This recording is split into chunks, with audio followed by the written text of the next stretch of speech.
जैसे हमने last lecture में बात की थी सब रूटीन की, तो सब रूटीन्स को यहाँ डिटेल में समझ लेते हैं। सब रूटीन्स हैं क्या? सब routines can be called from any point with in the main body of the micro programme. जो आपके पास माइक्रो प्रोग्राम है उनकी मेन बॉडी के अंदर कभी भी हम सब रूटीन्स को कॉल कर सकते हैं। जैसे लास्ट लेक्चर में मैंने डिस्कस किया था, फिर से यहाँ डिस्कस कर लेते हैं। सब रूटीन बेसिकली कुछ नहीं है, just like the functions in programming language. आपके पास होता क्या है, जैसे बेसिकली आप प्रोग्रामिंग लैंग्वेज में फंक्शंस बनाते हैं एक पर्टिकुलर टास्क को कंप्लीट करने के लिए, और उस फंक्शंस को डिफरेंट डिफरेंट प्रोग्राम्स आपके पास कॉल कर सकते हैं उस पर्टिकुलर टास्क के लिए। उस सेम काम हम यहाँ हार्डवेयर में भी करते हैं। हार्डवेयर में जब हम पूरा माइक्रो प्रोग्राम्स हमारे पास जो होता है, तो उनको हम क्या बोलते हैं, माइक्रो प्रोग्राम के कलेक्शंस को हम क्या बोल सकते हैं, बेसिकली जो कलेक्शंस करके रखते हैं वो रूटीन होते हैं। उन रूटीन्स में भी अगर आपके पास सब रूटीन्स हैं, तो सब रूटीन्स क्या है, ये भी आपके पास माइक्रो प्रोग्राम का ही कलेक्शन है बेसिकली। तो ये ऐसे आपके पास कलेक्शन है कि जिसमें पर्टिकुलर टास्क आपके पास कंप्लीट हो रही है, और डिफरेंट डिफरेंट रूटीन्स आपके पास इस सब रूटीन्स को एक बार में कॉल कर सकते हैं। तो मेन बेनिफिट क्या है? मेन बेनिफिट ये है कि हम जब हार्डवेयर में बात कर रहे हैं, तो हमने एक हार्डवेयर डिजाइन कर लिया एक पर्टिकुलर टास्क को कंप्लीट करने के लिए।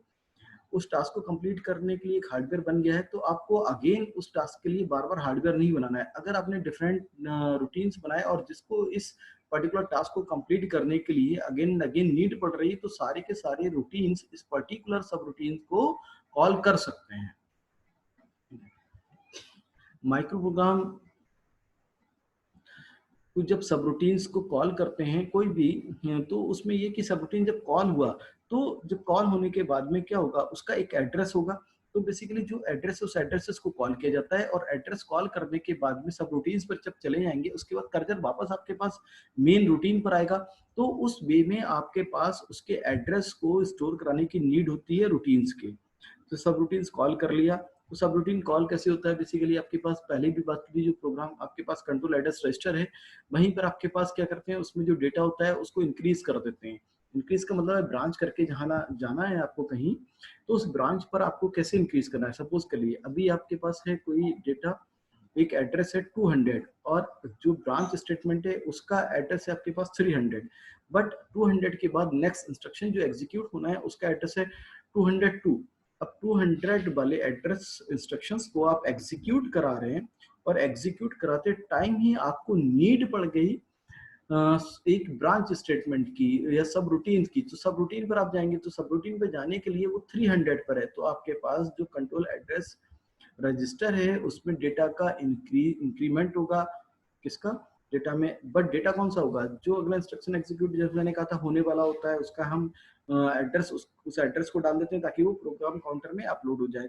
तो उतना डिफरेंस आपको यहाँ ऐड करना पड़ जाएगा। ऐड किया, अब रूटीन हो गया, बट अगला इंस्ट्रक्शन कौन सा एग्जीक्यूट हो, तो जो अगले इंस्ट्रक्शन का आपके पास एड्रेस था इस 202, उसको आपने क्या किया, रजिस्टर के स्टैक ऑर्गेनाइजेशन बना के स्टैक में उसको आपने लोड कर दिया। तो स्टैक क्या होता है, लास्ट इन फर्स्ट आउट, ताकि स्टैक में जैसे भी आपका सबरूटीन रिटर्न होगा तो सबसे ऊपर स्टैक में मेमोरी में जो आपके पास एड्रेस रहेगा उसी एड्रेस से आप क्या करेंगे, दोबारा से इसको स्टार्ट कर सकते हैं।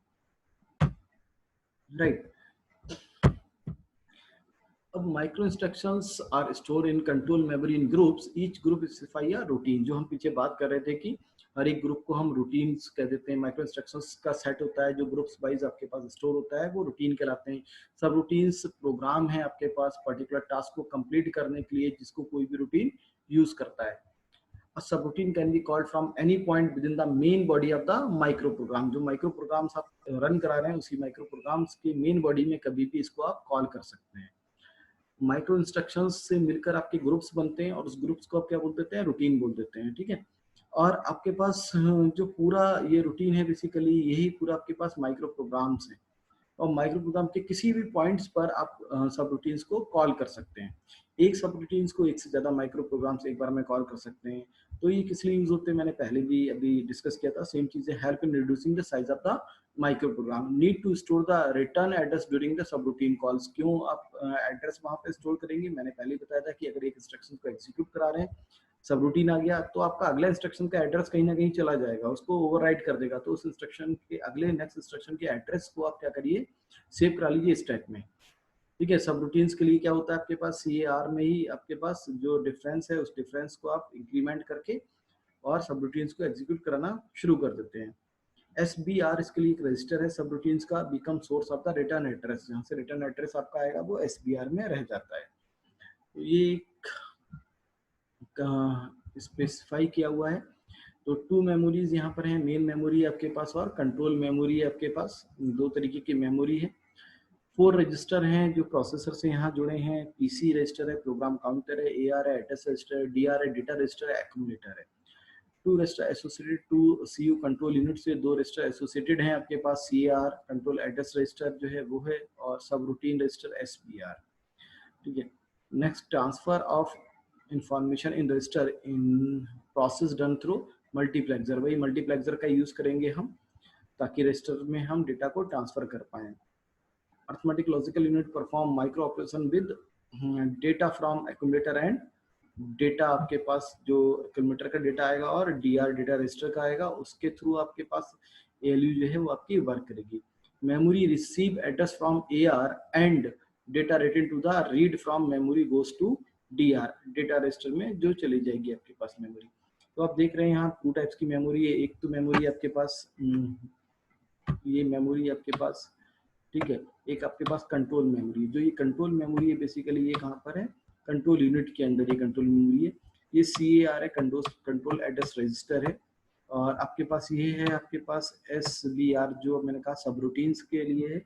सब रूटीन्स का जब कॉल करेगा तो इसमें एड्रेस होगा, और रिटर्न करेगा तो यहाँ सब रूटीन्स के एड्रेस पर ही रिटर्न करके हमें वापस आना है।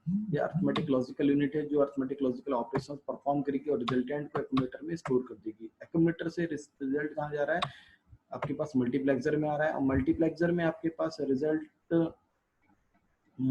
ये इस मल्टीप्लेक्सर में है, और ये आपके पास प्रोग्राम काउंटर से यहाँ से आ रहा है, जो प्रोग्राम काउंटर से आ रहा है इस मल्टीप्लेक्सर में, और यही आपके पास जा रहा है इसी से इस मल्टीप्लेक्सर में, जो एड्रेस रजिस्टर से होते हुए आपके पास मेमोरी में पहुंच जाएगा।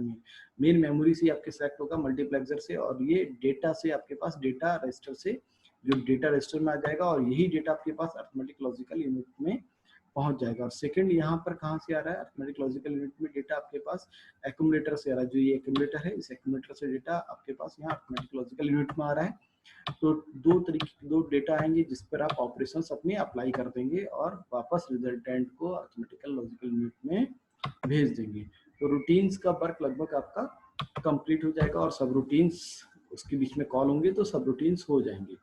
ऐड करने के लिए ऑपकोड दिया हुआ है, इफेक्टिव एड्रेस उस वे में क्या होगा, ये मींस इफेक्टिव एड्रेस, जो आपने एड्रेसिंग मोड में पढ़े थे कि इफेक्टिव एड्रेस कहाँ है मेमोरी में, वो एड्रेस है यहाँ पर basically.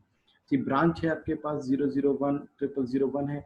If AC is less than 0 then PC is equal to EA, ये हो गया आपके पास। स्टोर किया है आपने, स्टोर के लिए ऑपकोड है आपके पास, एंड एक्सचेंज के लिए भी आपके पास ऑपकोड है आपके पास। एक्सचेंज करना मींस एक्यूमुलेटर से इफेक्टिव एड्रेस, और इफेक्टिव एड्रेस से आपके पास मेमोरी में जहाँ इफेक्टिव एड्रेस है वहाँ से आपके पास एक्यूमुलेटर में लाना है। तो ये पहले से गिवन है आपके पास इस टाइप से। जब ब्रांच करनी होगी तो उसके हिसाब से आप ब्रांच भी कर सकते हैं। माइक्रो इंस्ट्रक्शंस का जो फॉर्मेट है बेसिकली वो ऐसे होता है, F1 F2 F3 CD, फिर ब्रांच आता है, फिर AD आ जाता है। F1 F2 F3 क्या है, माइक्रो ऑपरेशंस की फील्ड है आपके पास जो माइक्रो ऑपरेशंस को स्पेसिफाई करते हैं। CD क्या है आपके पास, CD है कंडीशन फॉर द ब्रांचिंग, की ब्रांच के लिए क्या कंडीशन है, जैसे आपने कहा इफ कंडीशन लिखते थे if I is less than equal to 5, इस टाइप से ब्रांच के लिए भी कुछ कंडीशंस देनी है, वो कंडीशन यहाँ पर कंडीशन फील्ड में होगी। फिर ब्रांच आपको पता है कि ब्रांच में क्या होगा, आपके पास स्पेसिफाई करना होगा टाइप्स ऑफ द, किस टाइप की ब्रांच है, कहाँ जाना है उस ब्रांच का, उसका यूज क्या है, specify the type of the branch to be used, कि जो ब्रांच आपके पास यूज्ड हो रही है वो किस टाइप की ब्रांच है। एडी है address field containing a branch address, जो ब्रांच एड्रेस को कंटेन करेगा कि ब्रांच एड्रेस आपका क्या है। ठीक है। नेक्स्ट है आपके पास यहाँ पर माइक्रो ऑपरेशंस फील्ड है आपके पास। माइक्रो ऑपरेशंस की फील्ड क्या है, तो 3x3x9 बिट्स का होता है आपके पास। तो डिवाइडेड किसे करते हैं, 3 फील्ड्स ऑफ ईच 3 बिट्स के, इन बिट्स के आपके पास 3 फील्ड हो जाते हैं, 3 bits each field specify 7 distinct micro operations, total is equal to 21. One micro instruction can be chosen, maximum 3 micro operations. A field used code 00 to show no operation, for example DR is equal to MAR and program counter is equal to program counter plus 1, specified as 000 100 101. Two or more conflicting micro operations cannot be specified simultaneously. एक साथ, ठीक है, two और more conflicting micro operations can not specified simultaneously, ठीक है, एक साथ नहीं करते हैं ताकि आपको कंफ्यूजन ना हो। फॉर एग्जांपल जैसे यहाँ पर गिवन है, अब आपके पास F1 F2 F3 जो फील्ड आपने पिछले दिए हुए थे आपके पास माइक्रो इंस्ट्रक्शंस के, उस फील्ड का क्या मतलब है, क्या इंस्ट्रक्शंस है, वो फील्ड यहाँ से हम लिख सकते हैं। जैसे F1 00, इसका मतलब कुछ नहीं, नन, कोई ऑपरेशन नहीं।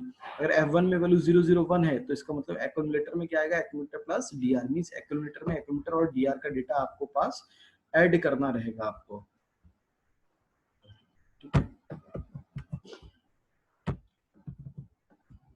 जैसे ये था आपके पास F1 F2 F3, तो ये 3 बिट्स के हैं, आप देख रहे हैं यहाँ पर F1 का 3 बिट्स का क्या मतलब है, F2 के 3 बिट्स का, तो यहाँ से स्पेसिफाई हो जाएंगे आपके पास इस स्लाइड से कि F1 के 3 फील्ड का मतलब क्या है, F2 के 3 फील्ड का मतलब क्या है, और F3 में जो 3 बिट्स हैं आपके पास, हर एक बिट्स का एक अपना मतलब है, उन बिट्स का क्या है वो आपको देखना है, ठीक है। कंडीशनल फील्ड आपके पास क्या कंडीशन लगाना है, कंडीशन के लिए हमेशा होगा कि ऑलवेज 1 रहे कंडीशन, तो वहाँ 00 देना है। 01 पे क्या डेटा रजिस्टर 15 बिट्स का है आपके पास, 10 दिया तो एक्यूमुलेटर आपके पास कंडीशन 15 बिट्स का होना चाहिए, 11 दिया तो एक्यूमुलेटर आपके पास 0 होना चाहिए, साइन बिट, इनडायरेक्ट एड्रेस, तो ये सारी चीजें आपके पास सीडी पर डिपेंड करेंगी। ब्रांच फील्ड की ब्रांच आपके पास किस टाइप की, जंप करना है, कॉल कोई कर रहा है उसमें, ठीक है, या रिटर्न सब रूटीन को कर रहे हैं या फिर मैप करा रहे हैं, तो ये ब्रांच फील्ड आपके पास 2 बिट का है, तो 00 पर जंप करना है, 01 पे कॉल करना है, इस टाइप से है आपके पास। इसमें भी वही सेम डायग्राम है जो पिछले वाले में डायग्राम था, ताकि कैसे हम यहाँ पर सब रूटीन्स को कॉल करते हैं, तो वहां मैंने पिछले लेक्चर में डिस्कस किया था कि कंट्रोल एड्रेस को इंक्रीमेंट करते हैं और उसी इंक्रीमेंट से आपके पास डेटा सब रूटीन रजिस्टर में जा रहा है, जो आपके पास ये होता है SBR। तो जो सब रूटीन रजिस्टर है SBR, इसमें डेटा रिटर्न होकर भी यहीं आता है आपके पास सब रूटीन से। जो सब रूटीन्स को कॉल करते हैं वो सब रूटीन्स में इंक्रीमेंट के बाद में इसी डेटा को यूज किया जाता है, यही डेटा आपके पास कहाँ जाता है, कंट्रोल मेमोरी में पहुंच जाता है। तो जैसे ही कंट्रोल एड्रेस रजिस्टर से कंट्रोल मेमोरी में ये डेटा पहुंचेगा तो इस पर ऑपरेशन परफॉर्म होना शुरू हो जाएगा। Thank you for watching this video.